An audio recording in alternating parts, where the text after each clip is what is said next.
Scott Hebert, welcome to Suit Up the Podcast. Oh, thanks for having me. Excited to be here.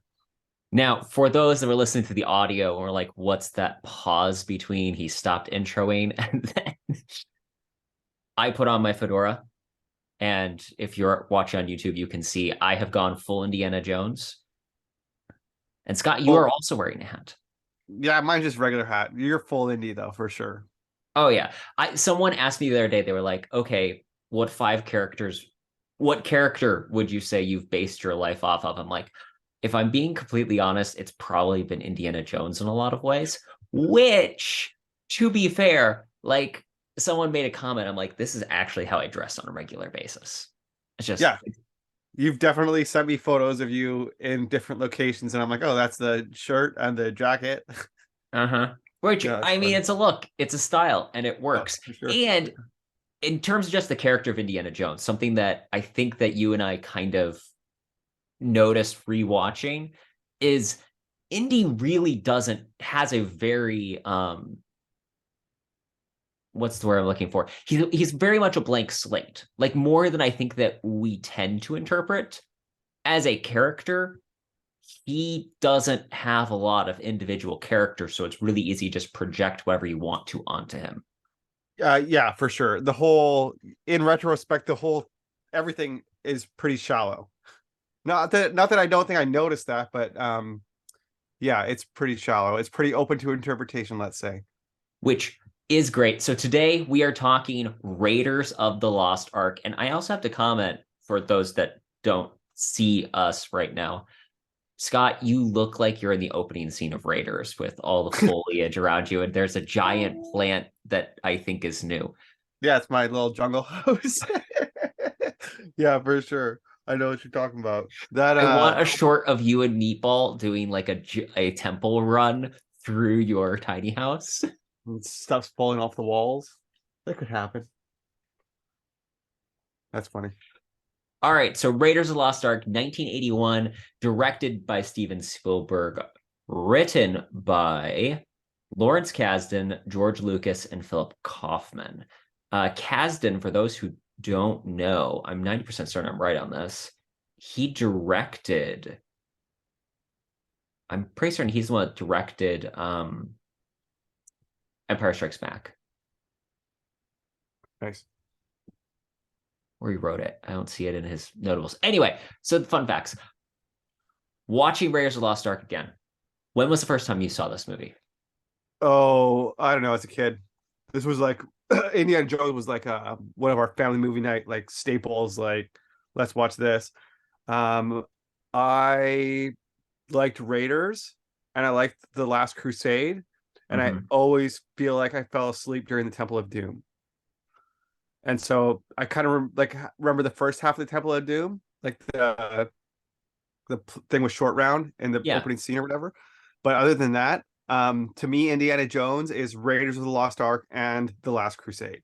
And Mm-hmm. but no, this is like a childhood staple for us for sure. I remember my brother really liking it. I actually remember that my we were trying to get them all on. There's used to be these things called VHS tapes. Ooh, And I remember talk my about grandma, antiquities. yeah, my grandma was trying to buy the box set for my brother one time. We went to this video store, and this guy that worked there had like special ordered them for himself, and then he gave us his like the ones that he special ordered for himself, right? And then he just ordered more for himself later. But that's like, no, this is like a childhood staple for me. What about you? I first saw Indiana Jones. Actually, I was over at a friend's house and it was like playing on the TV. And I just remember being terrified because we showed up at the point where like there were the snakes and the mummies. And I was like, that doesn't seem like my type of thing. Fast forward a couple years later, and I'm like, this is literally the greatest film Yeah, franchise of all time. that's so funny. That was pre the fourth one, which shall not be named though. Yes. Yeah, we'll get there, I'm sure. Some point. So Indiana Jones, Raiders of the Lost Ark. This film, I love how it opens. So what I figure we'll do is we'll kind of walk through some of the set pieces because let's face it, everyone knows, or at least if they're listening to this, I hope you've watched Raiders of the Lost Ark. If you haven't, what are you doing watching or listening to this podcast episode? You should be watching Raiders of the Lost Ark. No excuses. Paramount Yeah. Plus, Blu-ray, pirating. I don't care. It is worth watching. Yeah, it's great. It's awesome. So Um, walk through yeah, some of the set pieces here. The opening shots of this movie. Something I like to point out to people is that this is not Indiana Jones and the Raiders of the Lost Ark as the actual title. The title is Raiders of the Lost Ark. yes, And that's something that gets lost kind of the same way that Star Wars was A New Hope. Like the film we right. call A New Hope was actually Star Wars, and they retitled Post. And they did the same thing with this because it wasn't going to be a series when they started. Oh, really? It was just going to be him? I guess that This was makes sense. just going to be one movie. Same Right. with Star Wars. It was just going to be one film, and then because they were successful, it's like, well, we keep churning these puppies out. Yeah, but Star Wars was only going to be one film, but it was in a series already. You know what I mean? This is not Yeah. in a series, and I'm sure we're going to get to that later because I think we had some notes on how it could be a sequel or a franchise or different. Hmm. But yeah, no, the opening shot when I was making a YouTube video and I was trying to figure out a good way to introduce characters, and I was like, so I was just on YouTube trying to look up good character introductions and like different ways to do it, and yeah, pretty much everyone says Raiders of the Lost Ark has the greatest opening sequence of all time.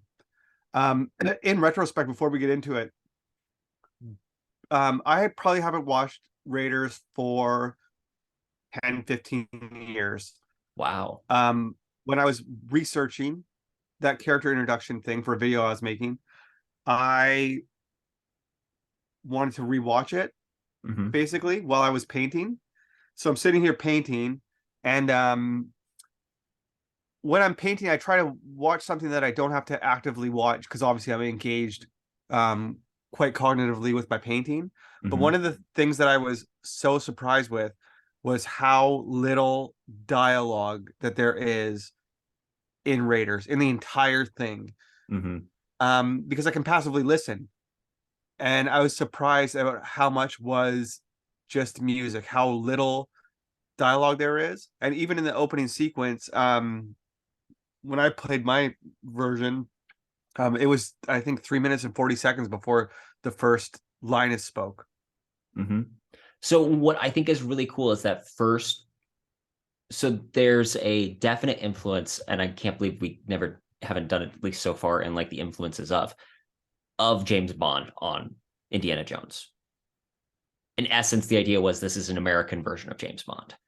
Yeah, And we have that first 4 minutes or so, you don't see his face, which no, is actually a trope that they do in the Bond films, usually when a new Bond is introduced, especially in Doctor No, which is with the one with Sean Connery, and then the one with Timothy Dalton, and the one with Pierce Brosnan, Goldeneye and The Living Daylights. They yeah, cut it in such a way so you don't actually see the actor's face up until like that first like action scene where it's go time. In the case of Dr. No, it's like you're walking through this casino and it has multiple shots with dialogue going on. And it isn't until it's, and I admire your skill, Mister. And then you hear the words Bond, James Bond, and it pans up to Connery's face, just looking like all the money in the world. In this film, they do a similar thing where we don't see his face, we just see the silhouette, yes, which is so immediately iconic. And it isn't until the one guy like pulls the gun and he whips it out of his hand that then Indy steps forward from the shadows and you see Harrison Ford in all of his glory. yeah, it's great. It's definitely great. There is like I think that, but basically before I watched it again, I don't think I realized how quite comical Mm-hmm. some of the stuff is, how over the top some of the stuff is. Like like I said, this is a big childhood movie for me, so I remember it with quite a bit of nostalgia. But that nostalgia can, I think, taint how we view things or remember things, right? Like I Mm-hmm. remember this being so much more. I remember it being fun. I would still use that as a way to describe it, but I think I remember it being a lot more realistic. So Mhm. whether that was because my childhood senses of what was real was not evolved, let's say. I was very like, you're not a naive little kid. Uh-huh. Um, but like some of the Foley effects, like some of the sound effects are like Very over so, the top.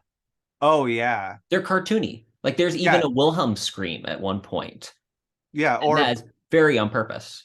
totally. Like a very I'll get to it in a minute, but I'm sure the one very cartoony element is like when Marion's in the market and she bangs the guy over the head with a pan and then drags him in, but it's like dong, like you know what I mean? That she drags him into the thing. Like there's a couple. I don't think I quite realized how yeah, how cartoony some of it was.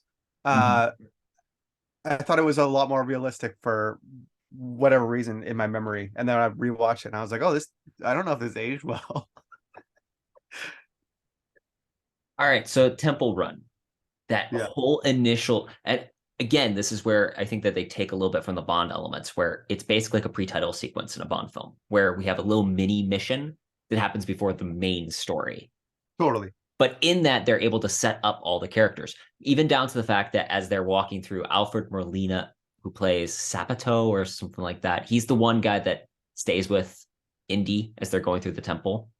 Cepito. Yeah. Sapito, he's there to react to everything, which is so cool because in essence, we're learning about this along with him. He is kind of our avatar. And as he's like freaking out over everything, and we see Indiana Jones, the contrast there, he's just 100% cool, calm, and collected.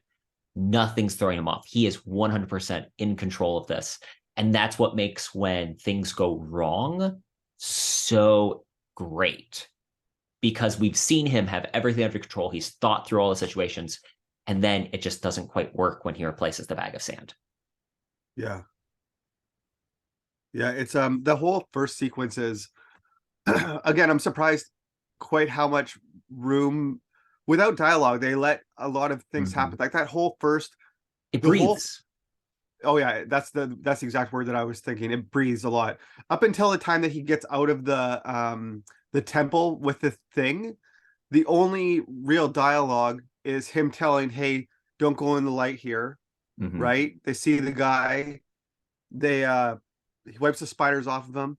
Uh they go across the thing with the whip, the little Mm-hmm. chasm, and then they basically he says, "Give me the idol and I'll throw you the whip." And like that's the only dialogue. And you have so much introduction to this character in such an amazing way. And I wonder how long that first sequence is, maybe like 10 minutes. Mm-hmm. But Probably.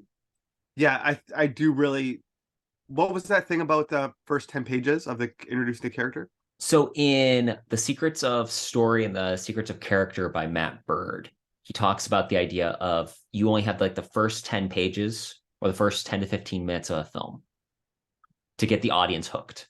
And within that point, you have to have your characters introduced in a way that you can believe, care, and invest. If you can achieve all those things, people are going to keep going. And 9 times out of 10, there are certain ways that we create, believe, care, and invest in the characters. But like, let's use Indiana Jones here as the example. The first 10 minutes of that film tells you everything you really need to know about the character for the rest of the story. It Yeah. sets up so much, so well in that we understand what he does. We understand that things don't always work out. He's resourceful. Like it's telling us these things that make us want to root for him.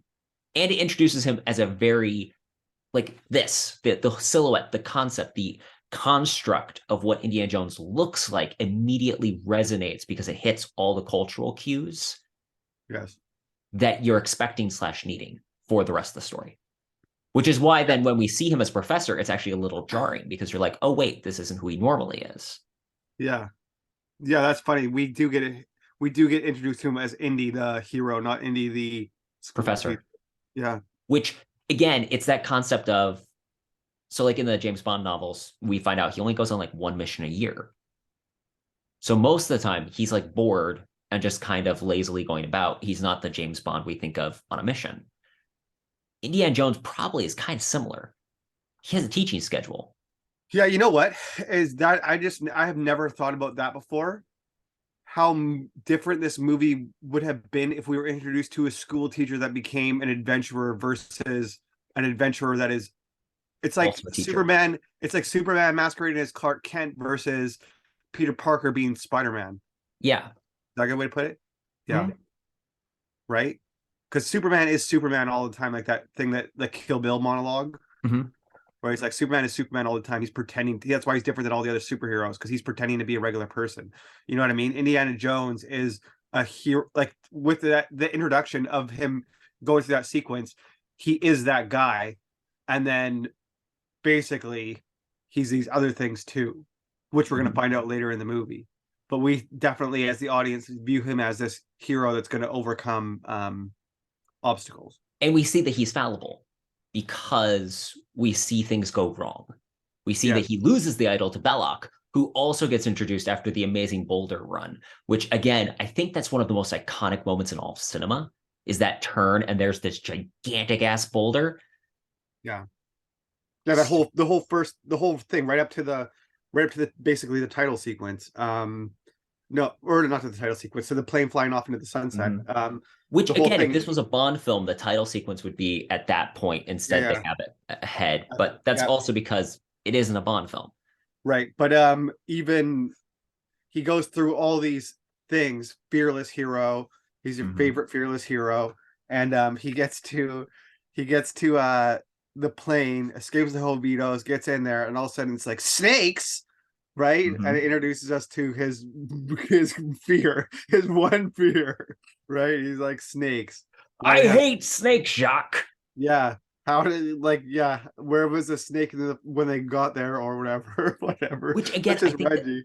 that's such a great way though, because what it does is again sets us up so we understand he is super cool, super awesome, but then we have this relatable moment of, but there is something he's scared of. So Yeah, like he's I was thinking fallible. about creating a character who was like obsessed with sports, but I'm like, well, what would be the one sport he hates? Because like Totally. that makes a character more interesting when there's always like that one thing that's the exception to all the other things that they blanketly enjoy. Yes. Yeah, it is. Yeah. And in the so we also meet Belloc in this scene. And we see that he's Indy's rival, that he's like the dark other version, because realistically, you can see a version where those two positions are switched, even if Well, yeah, Indy and wouldn't he want to literally admit it. says it later in the movie. He's like, I'm the dark side of you. He's like, you'll only be like whatever, a couple choices away from being me. We're not so different, Dr. Jones. By the way, that's the most German sounding French guy I've ever He's actually English, the actor. yeah, but in the movie it says he's Oh, French. it's so he's fun. Paul Freeman is named the actor. He shows up in the Young Indiana Jones adventures or chronicles, however you want to call them, twice as basically the Stanley Livingston. I don't know if that's anyway, as this like African adventurer who inspired H. Rider Haggard and served as a template for some of Indiana Jones.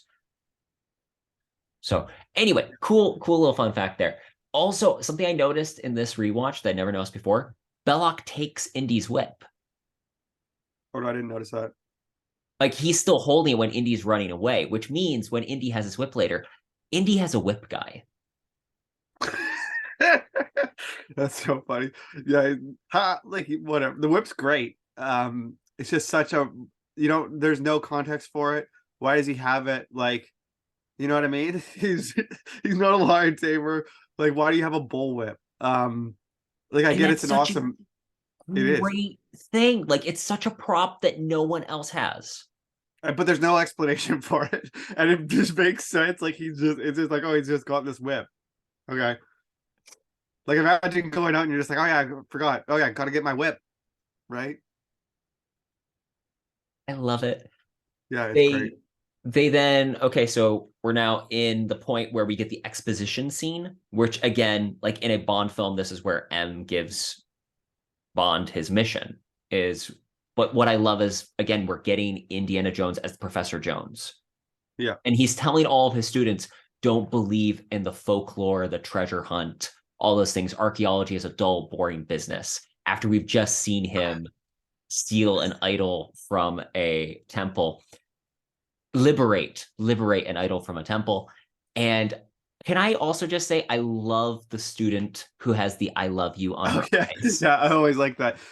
You know what? I was thinking, I thought it both times, but when he's teaching there and he's got his suit on, I'm like, oh, Harrison Ford was a really handsome man. Yes. Like I was Oh just like, my oh goodness. yeah. I was like, it's just like a very believable scene. I'm like, oh yeah, I can see why these girls would love him. Like Yes. he's like a perfect man. You know what I mean? It was just really He's a funny. 10.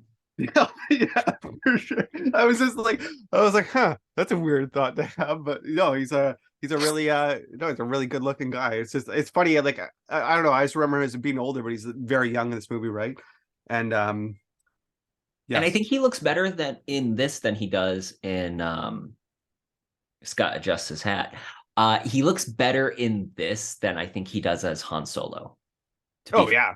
Like I think he looks way hotter, which again, I'm saying that in the no homo way. Um, a buddy sent me a reel that was like this dude sitting in his home with like a shirt halfway unbuttoned. And it was like, why are you standing around your kitchen with a collared shirt halfway unbuttoned down to your navel? He's like, I'm just following as the master taught us. And then it shows a picture of Harrison Ford like this with like the shirt halfway done. And I'm like, my buddy knows me. It tracks. Yes, we're That's following in funny. the master's teachings. Other Yeah. side comment in It's Always Sunny in Philadelphia, there's an episode called Ass Kickers United. Hmm. And it's basically like a cult that the one friend created to stop his buddy from eating his Thin Mints. Yep. And then later, as the show goes on, they're like trying to manipulate them into fixing someone's home and doing carpentry. And the one dude's like, yeah, the whole carpentry thing's kind of throwing me off. He's like, no, no, that tracks. I mean, ass kickers throughout history have been known for carpentry. Jesus, Harrison Ford. Facts. Nick Offerman. Um, yeah, it's funny. No, but the Also, has Indy slept with his any of his students? Was like my first question when I saw the I love you on his eyes, on the girl's eyes, had a based on quick his track record. yeah. Um, that's a good question. Tough call. Tough call. I don't know. It's a different time, Terrence. Different. 1936. Probably do whatever you want. I mean, he's Harrison Ford. He's a white man in the 30s. Probably. Moving forward with that comment that I might cut in the edit.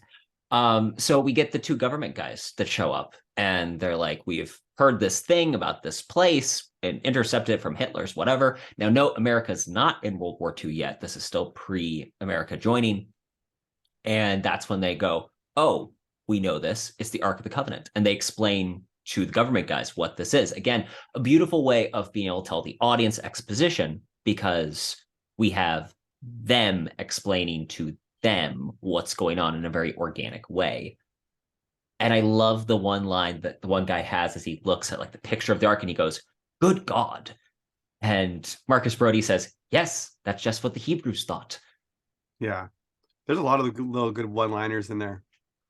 Um, yeah, it's just this was part of it where I'm just like, oh yeah, there's just so much like there's just so many little coincidences and things where it's just like, oh, he's just got the encyclopedia and he just, oh, Tanis, oh, you're talking about, oh, they're going after the Ark of the Covenant. Like he knows everything, you know what I mean? He's got the book, he's got the picture, he's got like everything. That's a part of it when I was talking to you where I was just like, this is a little cheesy, this is a little, I don't know if this would work today. There's just too many little, like that's what I mean. It's comical. You know what I mean? There's like things where it's just there's it. I don't know. I'd argue though that we do the exact same thing today. It's just we use different things to lampshade it.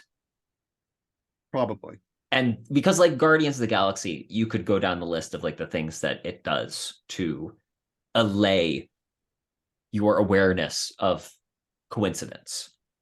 Yeah, you know what? I was kind of thinking of it.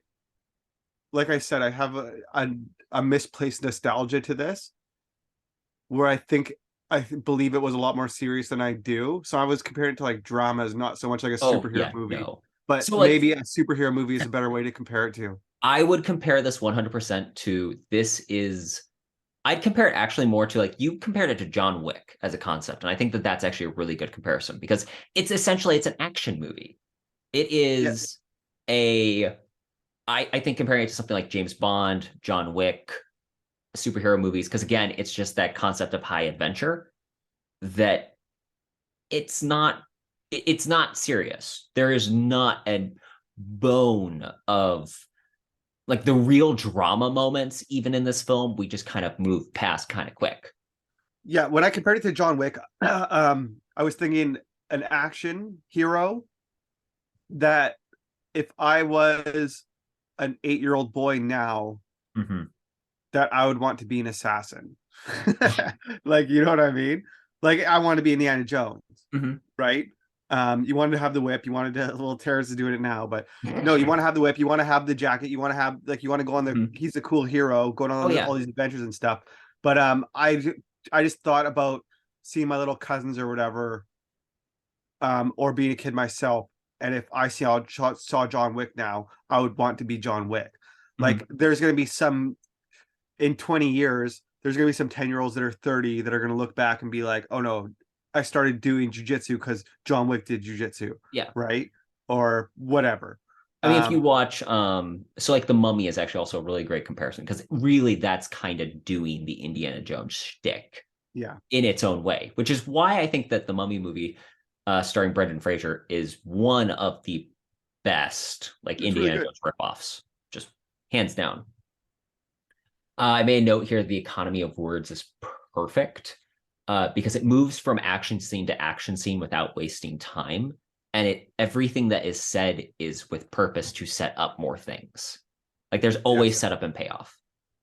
It's never just extraneous dialogue for extraneous dialogue, because then No, we there's go to Marion's bar, yeah. which you're talking like if you're a kid watching this. See, here's the thing. Now as an adult watching this, I'm like, I kind of want a bar in Nepal.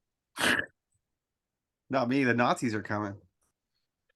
But so in that scene again, just it's a beautiful action set because we walk in, Harrison Ford immediately establishes that he and Marion have a history Yes. without telling us what it is. Yes. Yeah. I noticed that too. You have no idea what it is. And I love it. There's yeah, I do too. It doesn't add to the story at all. Um, just enough to know that there is this conflict is better than expositing it. Mhm. Super interesting. But it And goes back to that being a in it's goes back to the thought that that they're really shallow characters mhm, overall. There's hints at depth to them, but mhm. it's never explored, So right? I've heard the similar thing about in if you watch Casablanca. Like I think that there's two equally valid arguments to say that Humphrey Bogart is a very rounded three-dimensional character and he is a one-dimensional character. Mm-hmm. Where if you look, just scratch beneath the surface, you realize there's not much there. Right. And I really think that part of that though is what works in this film because they're not meant to be fully fleshed characters. Like they are vehicles for the story. They are vehicles for action. Like we don't have, like you said, there's not a lot of dialogue. That means that we're getting more action scenes. We're getting more long shots of beautiful set pieces. These are not people that were meant to get to know more. We just need to know what they're doing. It's very pulp adventure, like the stuff that I Yeah. live and breathe. But even at that, we still know what he wants. We know what she wants, and the conflict is there. So Yeah. even though they're using very sparse um, shorthand for the characters, they're doing it in a smart way. Because Yeah. like there's a way to do this and do it very badly. I think comical is a really good way to put it, and I don't mean it in like I don't mean comical in a goofy way, but I It's just not mean a it. pejorative. Yeah, it's just a shallow. It's a Saturday morning cartoon Yeah, that's with live action characters. yeah, and it's great. um, the other thing is when Indy comes into the bar, though. So at the very beginning, when he stands in front of the mountain, and you see Mm-hmm. the silhouette of him before you see anything. Yes. But when he comes into the bar, you basically see his shadow on the wall. Mm-hmm. Um, Second time we see that silhouette where it's and she I don't remember if she looks at No, she looks at Dr. him. Jones, I knew that there was someday you'd come walking into my bar. Walking into my bar, you son of a bitch. Um, oh yeah, she's heartbroken. We find out Ravenwood's dead. He Mm-hmm. died. Doesn't say anything about how. Just yeah, he's dead. Oh, Which I'm sorry, can Marion. I also just quickly comment? We get a little nugget earlier in the story where he studied under Abner at the University of Chicago. And I've Yeah. always thought that was an interesting choice, which I assume is because of the time period. So, like, I'm a Midwesterner. I know where the University of Chicago is, but that's not like the atypical, oh, I'm going to become a professor by going to the University of Chicago. I'm assuming it's because he would have been in school in the 1920s, and that's definitely more of like the Art Deco era of we've got the World's Fair type stuff, and Chicago is that central part of the country where you're attracting Um, more of a new generation.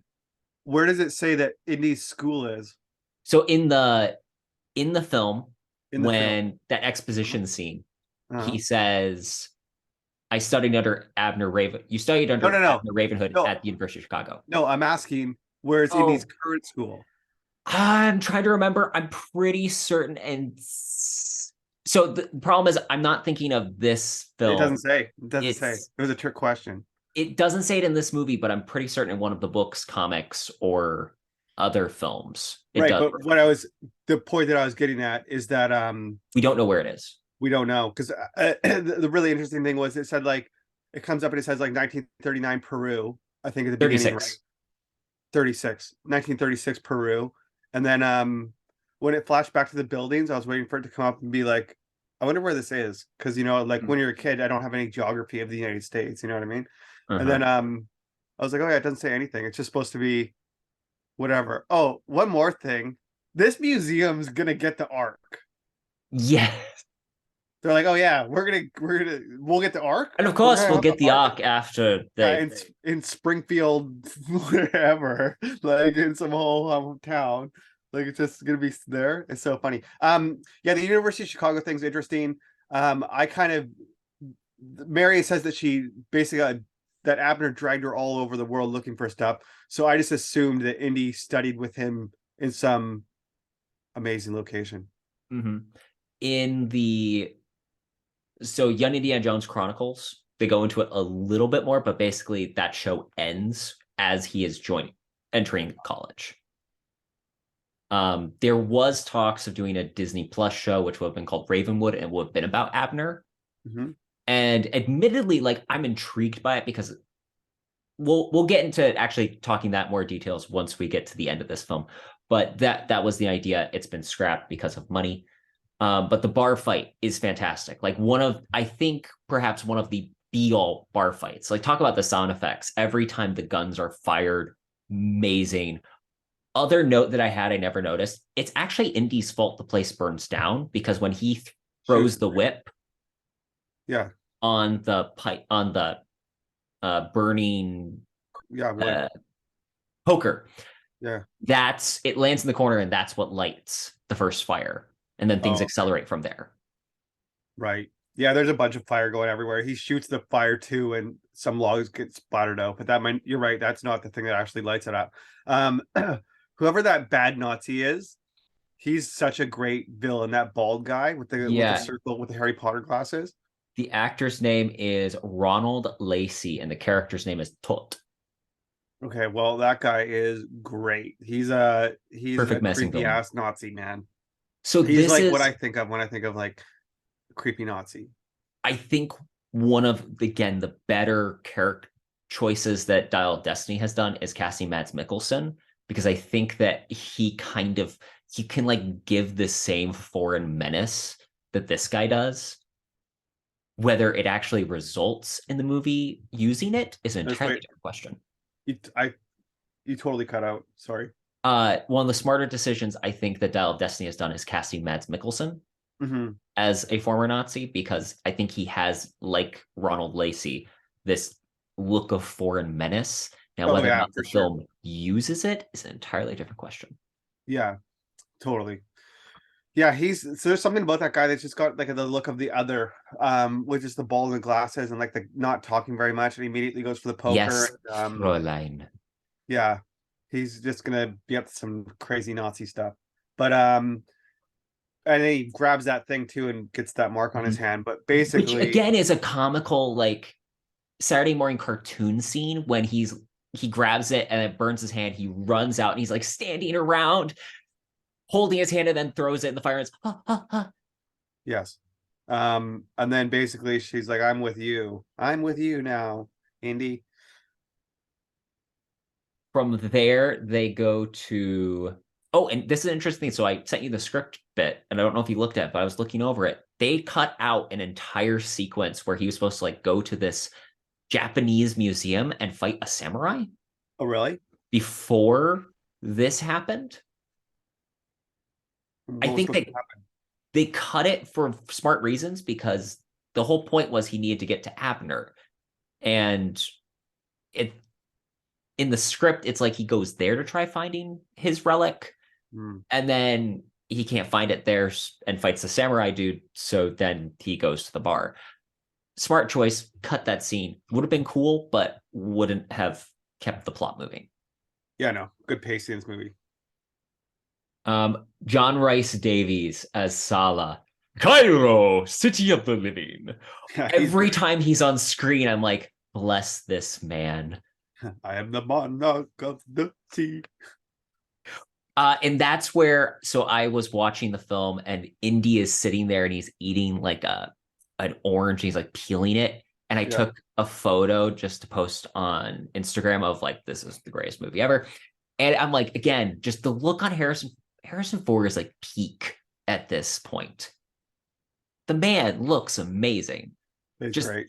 I was like, dear goodness. The film, so at that point, we also introduced the monkey. We Yeah, literally introduced that monkey idea right there at the beginning of Cairo, which I loved. And Sala gives more exposition that this the Nazis are digging over there. They have something resembling the headpiece, apparently, so they're trying to find it, but then they realize there's more to it. And then we get the bizarre scene next, yeah, which is the big comical fight throughout. We get Marion hitting people with pots, and yeah. that makes noise. She drags them away, very cartoonish. But the other thing I noted was that he makes a comment about dates then. As they're walking, he says, it's a date, you eat them, Yeah. which I love because, again, that sets up for later. The monkey runs away. We find out that's like owned by an assassin. And this was another little scene that I didn't notice before is when the assassin dude like walks up to the two Nazis. He does the Heil Sig salute. Heil, Sig Heil. And they're like, whatever, Heil. And then the monkey also does the Heil. Oh, really? Yes, the monkey like That's does his fun. little hand raise. And the Nazi raises his arm again. That's great. I never seen that. I'll have to watch. It was such a great little moment. Again, just little things like that. I think it is cartoonish, but it does make it so fun. And we Yeah. have the whole bizarre scene. Marion gets dragged away. Well, wait, They wait, wait, wait. We cannot talk about anything without talking about the guy with the sword. Oh yes, the guy at the sword. So the fun part is in the actual script, this was supposed to be a long sword fight sequence where Harrison Ford like uses stuff to try fighting the guy, and then someone else hands him a sword. But he had dysentery and was like, if for those of you who don't know what dysentery is, that means you are crapping your insides out and vomiting. There's a Yep. reason lots of people died from it. It was dehydration.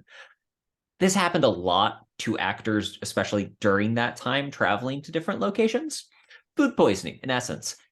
And he was just like, I'm so done. And he just pulled the gun and fired. And they thought it was so funny. They then reshot it. That was the scene. Yeah. Apparently, the sword fighter guy was really upset about it. Oh, I'm sure he was going to get a chance to like show off his amazing prowess. It was his time to shine. Yeah. And then boom. But that's really a super iconic scene. Very. The whole thing, right? Like I would say it's a lot of people's favorite parts, or one of their favorite parts is when he. Well, it again, it shows the idea of who Indiana Jones is. that he's a resourceful person, that it isn't just it's a subversion of expectations in a way that Indiana Jones is. Yes, totally. Yeah. Marion gets carted away in the like Basket. basket. That's the word I Yeah. was looking for. I was like, fabric urn in the basket. The monkey is the one that rats her out too, is what makes it even funnier because the Nazis are running on the other side and the monkey's staying there like hitting on the top of the basket. It's like a Boo from Aladdin if he was Yeah, working for the bad guys. totally. And they take away the basket, load it on the truck. Indy's trying to save her, only for the truck to like Blow explode. up. Yeah. And he thinks that she's dead. And Yeah. then again, we just get this dramatic moment of Indy sitting there at a bar Yeah. with alcohol. And I think he has a plate. So I just wondered, did he have like dinner or lunch as he's drowning his sorrows? Yeah, he's very upset, but also very over it. Very over it. But at the same token, that's when like the Nazis come and just take him.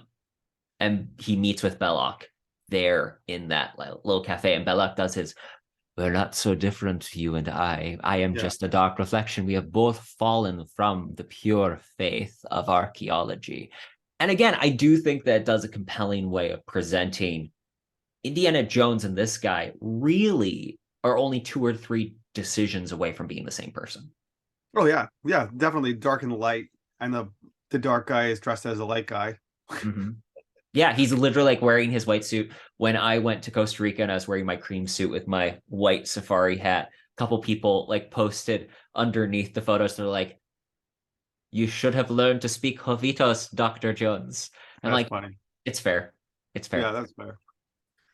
Yeah, a little yin and yang going on there. And he's saved because he's like, "You want to see the face of God? Let's see him together." Yeah. And that's when he gets up and everyone in the bar stands up and pulls a gun. But Indy is saved by Salah's children. They're like, Uncle Indy, come home. Yeah. And all of the guys in the bar are laughing. And Belloc's like, next time it will take more than children to save you, Dr. Jones. Yeah. And then they figure out basically where they are gonna do the idol thing, right? So the staff of Raw, they figure out at that point, it has they have whoever is studying it, that the measurements are actually on both sides. Yeah. And they realize that the other guy, their version, because Salah's been working for the Nazis as a digger with everyone else, he knows the one they've been using only has one side. Yeah. Which again, they don't tell you how they have it. And you figure that out as an audience member, which I thought was cool. But that's also a scene where we see that the guy that does the assassin poisons the dates, Yeah. like steps in the kitchen, poisons the dates, and walks out. Indy has been like throwing a date up and down, about to eat it for this entire sequence. So we have this dramatic tension moment. And then we get one of my favorite lines. I use it all the time. As he's about to eat the date, Salah grabs it before it lands in his mouth and he goes, bad dates, and points to the monkey who's dead from eating a date. Yeah, and it's a good resolution to that chapter of the story. Mm-hmm. Because next he goes into the map chamber. Yeah. I think is what it's called. Which this is one of those scenes that's directly taken from Secret of the Incas, and the idea that if you put the thing in the spot, you can find out where the treasure's located. And Sala like gets taken away. It's an incident. We find out where the thing is. Also, I noted Harrison Ford looks like he's coming off of a Star Wars film set in this particular scene. Yeah, why? Because he's wearing all like the native garb. Tatooine. He looks like he's been on Tatooine in the desert. Yeah, that's funny. Yeah, he looks a little out of place, but it's in a good way. You know what I mean? Like he should. Mm-hmm. The one thing that when I rewatched this, I was just like, the sun comes through the thing, and it's like it points out right in the middle of the whole, like in the whole complex of the city. I'm like, that was a secret location. Was in the main building in the center of the complex.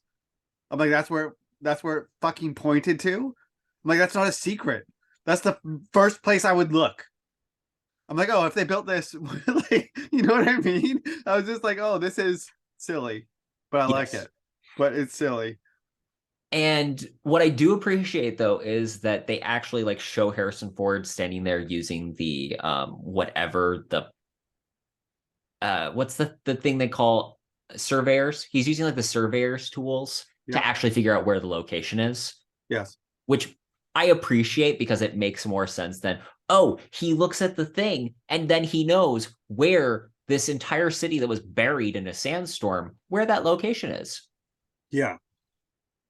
No, it's So just it works. it does work. Then they unbury the Well of Souls. And this is where there are only like two spots where the technical effects really haven't aged well. This is one of them where the lightning's going on in the background. Yeah, that shot always looked weird to me. That shot just doesn't look as good. And everything else, there's only one other scene that looks nearly as dodgy. Everything else looks so good. But then they open it, and I love, again, so we've set up that the only thing this guy is really afraid of is snakes. Yes. And Sala goes, why is the floor moving? Yes. And Indy looks down and says the line, snakes. Yeah. Why did it have to be snakes? To which Sala uses the line that I quote Sala more in this movie than I think Indy. Asps, very dangerous. You go first. Yeah, and then I think he gets down there and they're actually cobras. They are. I think asps are like red, black, and white. Maybe I'm wrong. Wait, here's where difference between an asp and a cobra. No, cobra's got a hood. An asp. Oh, an asp is just brown. Never mind. But they don't. Asp is an out of date word for snake. Oh, And okay. aspis is a Greek word which refers to the Egyptian cobra. Okay. Well, never mind. Then they're on point. And these are the facts that people tune in to suit up the podcast for. Totally. Yeah. He also finds Marion in between that. Mm-hmm. Or And she's been, because yeah, she's alive and she's being held by Belloc, and the Nazis are telling Belloc to get information out of her to yes. where Dr. Jones is. And again, I love how we do setup and payoff. When we first meet Marion, she's drinking someone under the table. She decides to try doing that exact same thing to Belloc, who is not expecting it. Yes. I also love that we find out Belloc's a creep as he's trying to watch her undress. Oh yeah. Well, I mean, he's working with the Nazis. What do you expect? You know what I mean? He's like trying to be He's trying I to be don't know. civilized about it, but yeah, no. Yeah, no, he's a bad guy. For sure. Then also, like, Tot is supposed to like torture her, and when he shows up, there are only like 10 movie props. This is one of the top 10 movie props I want, which is he pulls out the thing that looks like it's thumbchucks, and then turns it around and it's a portable hanger. Yeah, that is great. I'm like, I want that. Yeah, it is great. If you do think he's gonna like strangle her. That's what I always thought it was. I thought it was like a strangling thing, right? Put against her neck and hold the other two and choke her out. Garrote. Is that what? A garrote. Is that what it is? No, well, that is it's portable hanger. But the thing that you use to like choke someone to death or cut their throat would be called a Yeah. garrote. Okay, well, that's what I thought it was always. Yeah, that's a great little subversion moment for sure. Um, Basically, though, because they're digging right in the middle of the camp. They're right next Right? door to the Nazis, Yeah. which that's one of those things that like rewatching, I'm scratching my head going, wow, you're really trusting that no one is going to notice this as they're leaving the camp. Well, that's the thing. Like at the very beginning, like the U.S. government comes and basically says like, yeah, you can have the Ark or whatever, and they're basically like, just go get it, and that's it. Like, there's no U.S. forces, there's no help. It's just like, yeah, go into enemy territory, get this huge box, and bring it back home. See, that's the thing. In America, we believe in supporting free enterprise. Yeah. Well, I know, Make the but little man do the work. there's no logistics about how this is going to happen. Great, great stuff. They find the Ark. They're about to take it out. That's when Belloc shows up, says, Dr. Jones, it seems we meet again. And basically, against Belloc's wishes, Marion gets thrown in. They're like, we don't need the girl anymore. She can die with Jones. Sala has conveniently gotten away. Thank goodness for Sala. And Jones is going to be trapped in the Well of Souls. Nazis are going to take the Ark. But Yeah. again, using his the resourcefulness. the Sala getting away thing actually kind of bugged me. Um because basically they're going to go through the sequence in the Well of the Souls. But afterwards, Indy meets Sala in camp somewhere, Mm-hmm. and there's no, like, I don't get why Sala wasn't in trouble for sending Indy down the well. So he was down in the well with Indy and then he got up first Yes, and was going to help them take the Ark out. yes. But then again, this is just speculation because it's not explicit in the text. I'm assuming that once he caught sight of the Nazis starting to do their thing, he and his men were like, we're gone, and just left. They're like, let's not get caught. We can be more helpful if we can still do something. And so basically, then when the Nazis show up, there's no one, and they look down in the hole and go, oh, look, there's Dr. Jones.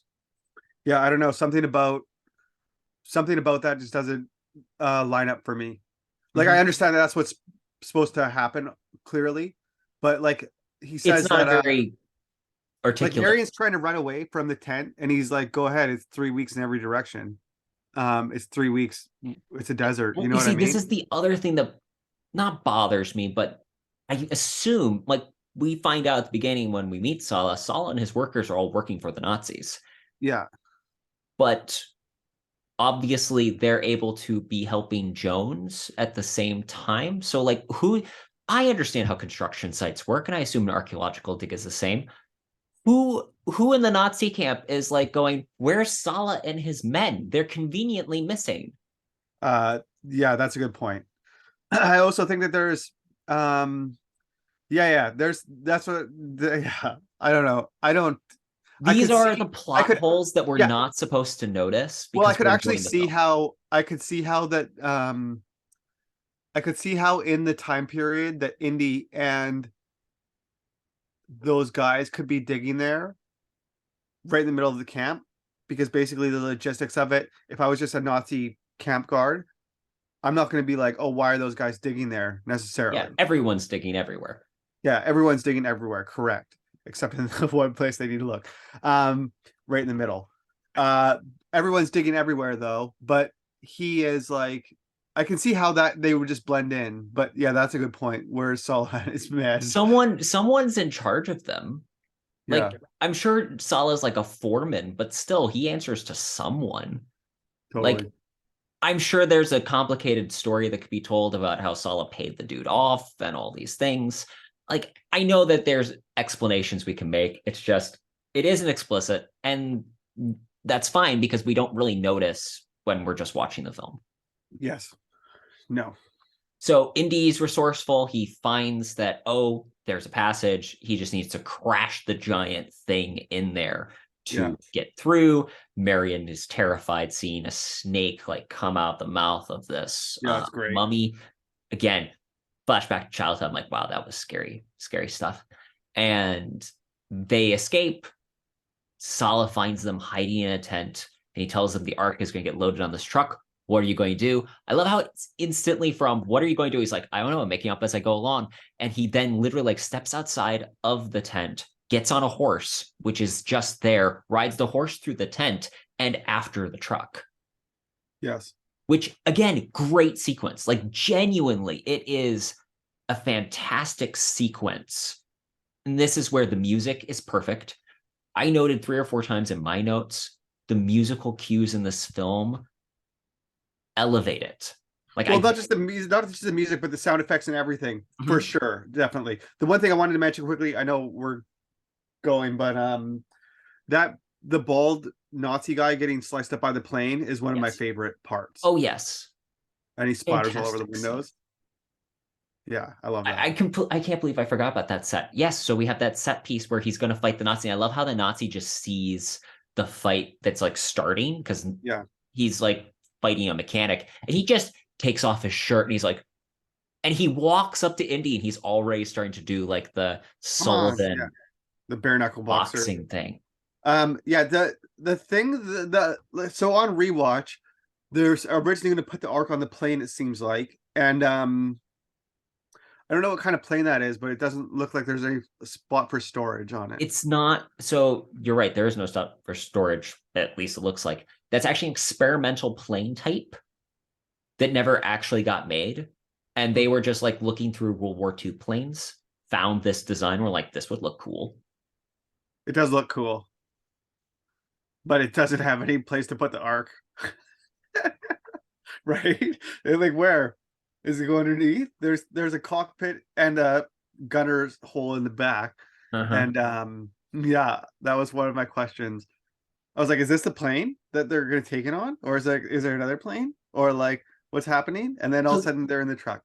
there's another great line where the Nazis like, we've the big Nazi guy who is played by Wolf Collar Dietrich. He's like the big Nazi dude. He's like, we've succeeded. And Belloc's like, it's a long way to Berlin still. Yes. Yeah, let's celebrate once we get to Berlin. So great moments. They chase the Ark. This is where my notes stop because I'm just watching the film going, this is entertaining. This is also where we do get a great stunt scene, which is taken from a lot of like classic Westerns where he's hanging on the truck and then Yeah. slides down and then holding onto his whip, which again, I'd like to point out, he leaves his whip Okay. when he gets He's back. definitely got a whip guy. So he's definitely got a whip guy. Yeah, he's invested a lot of money in these whips. That's so funny. I want to see like Indy's closet where he has only one hat, one jacket, but he's got like, you open the back and there's like a dozen different whips. He invites girls over and they ask what's going on here. That's funny. And this is was where we another also get the dodgy special effects where we see the other like vehicle go over the side of the cliff. Yeah. And you can see the guys go out and you're like, it doesn't look particularly good. No, it doesn't look great, but it works in the context of the movie. But Yeah. the setup shots for that particular thing, I went back and watched it. Like I played back, so I was like, it looks like they're in the middle of a desert, and all of a sudden they're going off a cliff, and you can like kind of, I don't know, it's like I don't know, it just was like I felt like we were in the middle of an open desert to like all of a sudden being on a mountain cliff road very quickly. You know what I mean? Yeah. It was a little jarring for me. This was another spot where I noted that there was no dialogue for like 4 or 5 minutes. Yep. There's literally I think there's one dialogue basically at the end of the sequence when they get to the market. The Nazis are smashing the melons. But yeah, there's nothing. Okay, this was basically this truck drives into this thing and all these people in the market cover it up. And I'm like, how the fuck did they coordinate that? Sala. He's a man of many talents. I guess. Yeah, he is amazing. This coincidence. And that's when next up, basically, we go to they're getting on the boat. And that's when Marion gives Sala kisses. And Sala's like, yeah, he's and so John happy. Rice Davies, chef's kiss, every scene he's in. I can see why he was back for Last Crusade. And even if he's only in like 2 scenes of Dial of Destiny, I will enjoy it thoroughly. Yeah, he's great. They get on the ship and Indy is like sitting there going, I hurt all over, which I love. This is a critique that I've heard of Crystal Skull versus the other films that I tend to agree with. Indy actually gets hurt in the first 3 movies. Like we physically see him go through the machine and get hurt. Whereas in Crystal Skull, he's kind of invulnerable throughout the entire film, where nothing really hurts him. We don't see him bleed. Like nuclear explosions. Like nuclear explosions, like that's the extreme example. And from that point, he doesn't like get hurt, which I get because it's hard to do like a scrappy fight with a guy that's in his 70s. Yeah. But in this movie, we see him like he is in pain. He hurts. He's like taking off his shirt. He's like, ah. And that's the joke with Marion is she's like, well, where doesn't hurt? He's like, here. And she kisses it. He's like, well, then here. She kisses that. And well, here. And kisses that. But that happens after she does an amazing gag, which the mirror scene. Yeah. She's like looking at herself in the mirror and then like flips it and it knocks him on the chin or the face. And you just hear this scream from outside the boat. Yeah. Well, that's like that was another totally comical element, Yeah. right? It shows him doing this big screen. It pans out to the whole thing of the boat, which normally means that it's like an extremely loud yell that everyone from like you can hear us from that perspective, right? So he yells that much, but then it just cuts back and she's like, "Did you say something?" She says something like that, right? I wonder if that was something they did in post, to be honest. Oh, interesting. Well, no, I don't know, but it works as like a gag though. Oh, it does. It's fantastic. It made me laugh Yeah, it tremendously. still makes me laugh for sure. It's a good giggle moment. And just as, Marion thinks things are getting hot and heavy, Indy falls asleep. Yeah. Never works out for us. Never works out for us, she says. Which, to be fair, we don't want things to have worked out earlier. If you read the script, she is described as 25. Yeah, that's kind of crazy. And then the comment is 10 years ago, that would put her at 15. Now, again, this was the 30s, to be fair. And that would have been the 20s. Yeah, 26. well, I guess how old was Indy though? Well, okay, so we're imagining he's probably so according to like we're going Chronicles of Indiana Jones Chronicles, he would be because he joins up in like World War II in 16 at like 16. So if he's 16 and 16, then we add 10 years, he'd be in 26. Yeah, so not that bad. He still is like 9 years, 11 years older than her. Oh, he's 26 when she's 16. Yes. Oh, I see. Yeah, still creepy. Still creepy. But that's not explicit in the film. Good job, I think that's script writers. Yeah, well, that is just a thing in the script. In the movie, it works a lot better. Yeah, because yeah, you don't know what happened between them. You don't know what happened between them because, for that matter, it could have been a thing where she wanted it and he's like, no, you're a kid. And then things devolve from there. Yeah. And so great. This is also where we get one of my favorite lines. It's not the years, honey. It's the mileage. Yeah. Which I think is genuinely one of the iconic lines of Indiana Jones. Yes. Yeah, it's good. Next, we've got the Nazis show up on board. On the U-boat. They show up U-boat and Indy hides right away, which is great. Because then he's hiding like in the foghorn.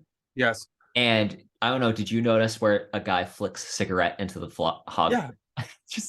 Yeah, good. Gotta hide. Good little comedic bits. The captain tries insisting, hey, take the Ark, but let me at least keep the girl so that I can sell her because she has value where we're going. Mm-hmm. And of course, all the pirates are not Aryan white people. So the Nazis are like, you barbaric pigs, we take her with us. Yeah, we'll do what we want. We'll do what we want. And then this is the scene that you and I talked about last time you watched it, which is Indy then climbs onto the U-boat. Yeah. And then it's cuts ahead, does the map, and he's in a cave, right? In the U-boat port, I guess, would be what it is, right? So this is my thing. They were in the middle of the Mediterranean, and they're going to go to wherever it is. They're like Cyprus or I don't know, somewhere in Greece, right? Is that where they go? I think so. I don't remember. It's somewhere like Israel. It's like that. It's Jordan.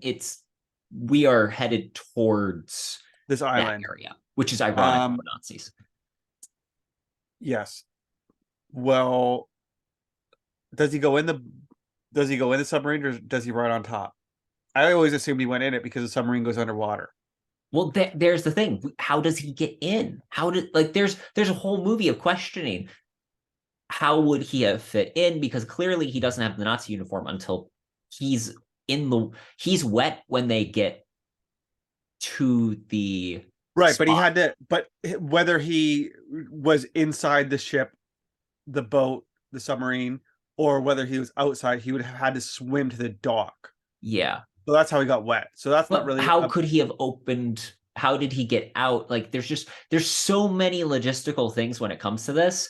yeah. I always assumed he just rode on top of it, but then you're trusting that a submarine is not going to submerge. Um yeah, and also if you were on top of a boat like a black boat, say it's a boat because it's on top of the water, right? Yeah, You were on top of a black boat in the middle of the afternoon in the middle of the Mediterranean, like you would shoe just leather, die.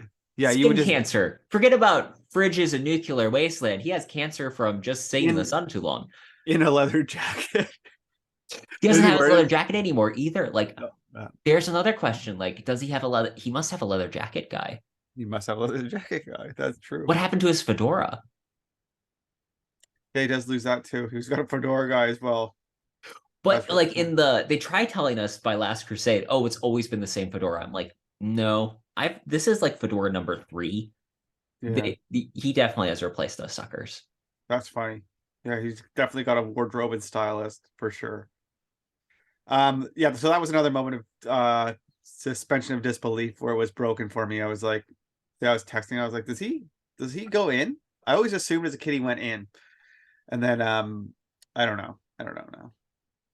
So that's when, and this is one of my favorite comedic moments. He knocks out a Nazi to take his uniform, and then he's trying to get the uniform on, and it's too small, and he's just like, frick. Yeah, You just see the frustration on his face, and then this other Nazi dude walks over. And he's like, starts yelling at him in German, and Harrison Ford gets up and he's like slicking his hair back, and you can see he's kind of looking at the guy. He's like, "How tall are you?" yeah. And then just whack, and then takes his uniform. It's great. And then he threatens to blow up the Ark as they're walking it down with the bazooka, and basically Belloc just bluffs him. He was like, I can play this game all day. You will lose. Don't you want to see what's going to happen? And that's also the famous scene where, like, if you watch the film, there's a fly that crawls into his mouth as he's talking. Harrison Ford or Belloc? Paul Belloc, Paul Okay. Friedman. I didn't know that. Yeah. That's Fly gross. just like crawls right up and in as he's delivering his lines, like consummate professional. That's so funny. And that's when the whole face melting Nazis happens. Indy, like the arc, quote unquote, and ARC of Indiana Jones's character is supposed to be he goes from someone that doesn't believe to someone who does believe by the end, because he Mhm. tells Marion not to look. He doesn't look. It's a really subtle one, Yeah. but it's theoretically there. One thing I did, like, Big Bang Theory is low on my list of films, series. I don't generally enjoy it. The one thing I give the writers credit on is there's a scene where Sheldon says Indiana Jones is the perfect movie, and Penny is like, "Isn't the point of a story that things have to be different if the character is in the movie?" The entirety of Indiana Jones happens the same whether Indiana Jones is there or not. The end result is the same. The Nazis have the Ark, and the Nazis die by the Ark. That would have happened even if Jones wasn't there. That's really interesting. I never thought of that. And it's interesting because I think it's the exception that proves the rule, in my opinion. Yeah. And Huh. theoretically, there is more resolution because then, of course, they take the Ark, and there's a whole nother film here of Indy and Marion having to lug the Ark of the Covenant through the desert to friendly locations. Yeah, good point. Because they're still there with all the Nazis. They're still on the U-boat island. Huh. That's interesting. I never thought about that. I just assumed that it was with the top men. How do they get exfilled? They're exfiltration plan. There has to be something. Anyway, these are not the questions the film asks us to think of. Instead, we find out, we like, next scene is they're top men on this. Top Yeah, men. that's Which great. next time I want to say F off to someone when they're asking me a question, I think I'm just gonna go with we have top men working on this. We have top men. It is great. But yeah, it turns out they didn't get the arc. Mm-hmm. And then Museum we didn't see it get just it. get into the big old warehouse. Yeah, and that's a great final shot where you just see this thing of mass power. Just getting put in this thing with who knows what else is in there. Could be like, what do you think about that last shot? Well, we find out in Crystal Skull that's Area 51 because we actually see the Ark. Yeah. Oh, yeah, I forgot about that. I think I always assumed that there was other magical things in that. Oh yeah. Yeah. So one of the many Indiana Jones ripoffs that I think handles the tone pretty well because it's going, this is a Saturday morning cartoon. Let's embrace it. It's called The Librarians Yeah. or The Librarian. And basically there is a librarian whose job is to basically catalog and keep all of the magical stuff okay. And so they have the library where all of like these artifacts and magical things are stored, kept under lock and key. And it's a fun, clever idea. There's a lot of elements that the show just becomes a procedural, Mhm. but still, it's a fun concept and an enjoyable idea. It's like, what if that thing was like secret society, we help protect the world type stuff?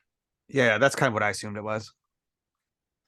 So Indiana Jones, Raiders of the Lost Ark.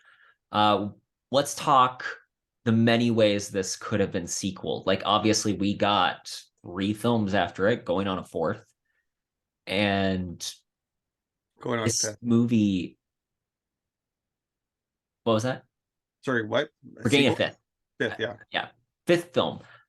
I meant 4th sequel. I see. And again, these are the amazing things about podcast post-production. People watching the video will get this entire segment. Will the audio people? We'll find out. And I love this series so much, and I think the first 3 movies are a perfect trilogy. Because even Temple of Doom, which tends to be low ranked on people's scale, on its own is a really great movie. Yeah, It's just we have 2 incredibly great movies on either side of it that overshadow it. totally. But so concept would be Indiana Jones could have been an infinite show, infinite episodes, if we did it like James Bond, where we just recast over and over and over again. Yeah, But because Harrison Ford is so iconic. intricately a Yeah. part of this franchise, that's why we've never gotten that. Yeah, I don't I look at indie as like I look at indie as the going on standalone adventures. Mm-hmm. I don't look at it like it's one character going on all these different things. And I know that's probably a mistake on my part. I just think it would work better if it was like he goes to this, and then he goes to this, and then he goes to this, and it doesn't like why can't it just be the same character but like a different Actor. different well not even a different well yeah, a different actor, but so we could get more. But like I don't think it needs to be the same. I don't think that all the movies need to live in the same universe. Mm-hmm. You know what I mean? Like I think you could basically have his backstory Mm-hmm. and then he's going on a new adventure just from the same starting point every time.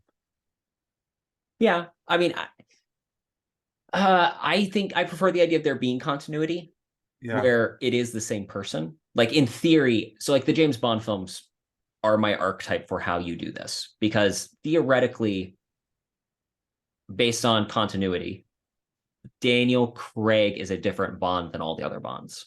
right. Whereas because we rebooted, up until then, it is in theory the same character who is Sean Connery as is Pierce Brosnan Yes. from end I to know, end. but the thing with Indiana But I think Jones, that works, is my point. yes, no, that does work. But the thing that is different with Indiana Jones is that The this particular period. type of adventure works really well in like that Mhm. 1900s to 1940. Yeah. Like that's like the max range where this type of story works really well, where you Mhm. have like these old school modes of transportation. You don't have anything too high tech. You don't have cell phones. The Like there's age of certain adventure. yes, there's still an there's still an unknown world out there. Whereas after that, you're the world has been discovered more. It's been a 1950s, we start getting Tomorrowland, which yes, is exactly, because the world's been discovered. So now we have to go to new frontiers, right? Mhm. We have to go to space to reach the unexplored territories.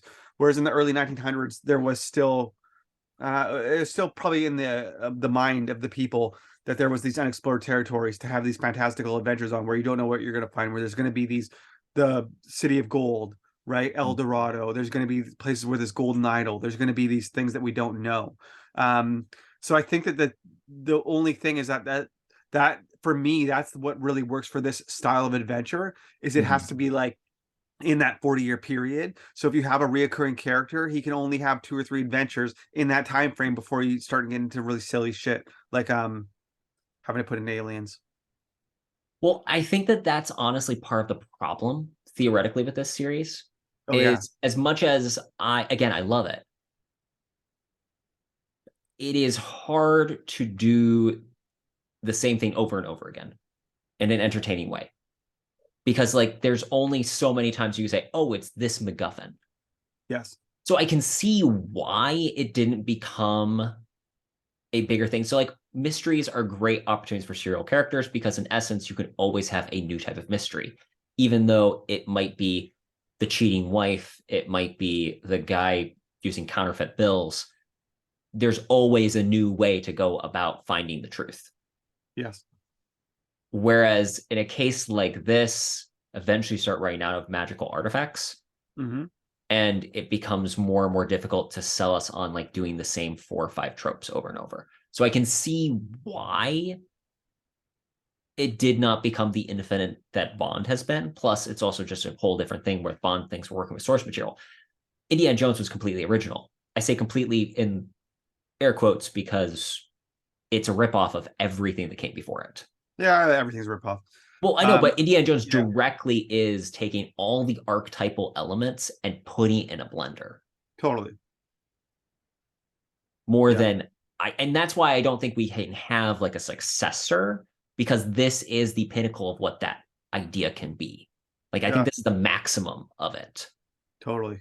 So they wanted to do a streaming series called Ravenwood, which would have been Abner Ravenwood's Adventures, which actually I think in premise isn't a bad idea because essentially what they're doing is they're going backwards farther in the timeline, which Yes, works because I really do think that that H. Rider Haggard Victorian era yes. up to which in the Young Indiana Jones Chronicles we get parts of because he's that old. Well, you could, It and the starts other, there. the right, the other thing too is if he's always looking for the arc, he could always be getting a clue Mm-hmm. that's going to take him to the next location, but then X happens there Yeah. where it's a mystery every Which episode, right? I think would have been cool. The Yeah, it would have problem worked. is two things. One, it would have been a Disney Plus show. Yeah, And my faith in Disney Plus shows have dropped dramatically with Mandalorian season 3. And the other thing that irritates me is I just don't think it would have been historically accurate. yeah, I always get tired of modern sensibilities being put into old time stuff. Just either do it or don't. Let's just move on. yes, And that's what would happen. So I'm glad it got canceled, but I still think that like there is an opportunity for there's always an opportunity for stories in that era. And there was a book series by Rob McGregor of Indiana Jones Adventures.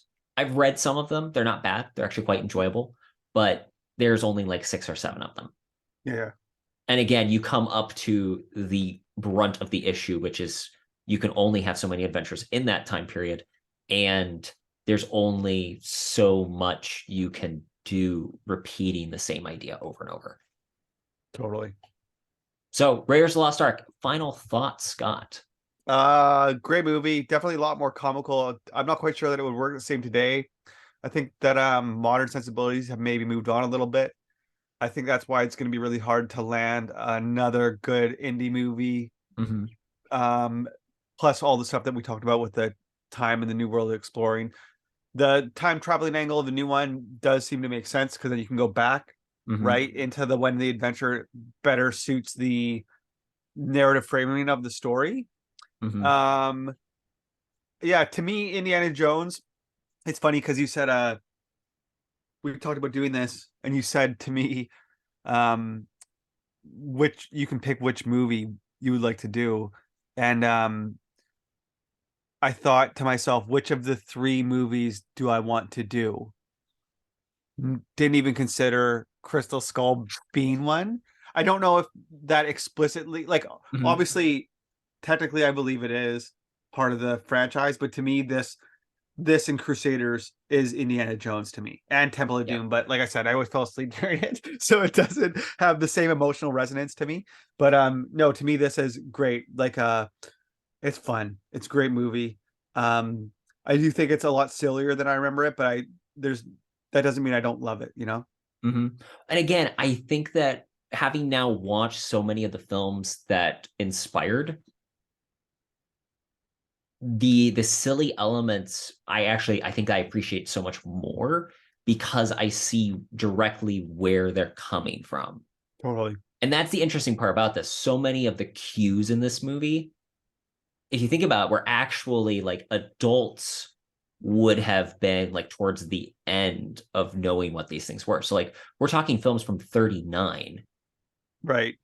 So 40-year-olds were like people that are 40 had kind of watched some of the movies that this film was aping, Right. So which they is an still interesting thought. We're towards the, so even when this movie came out, people were towards the end of their knowledge of this whole swath of films, serials, and ideas that became Indiana Jones, yeah, it's interesting. which is why I think, again, it's really hard for anyone to reinvent this idea because Yes. there is nothing more really to, that's all she wrote.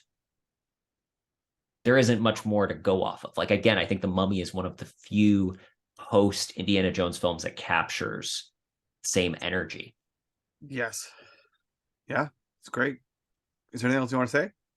I think I'm good. Scott Hebert, thank you for joining us again. Where can people go to learn more about you, your work, and your Indiana Jones fandom?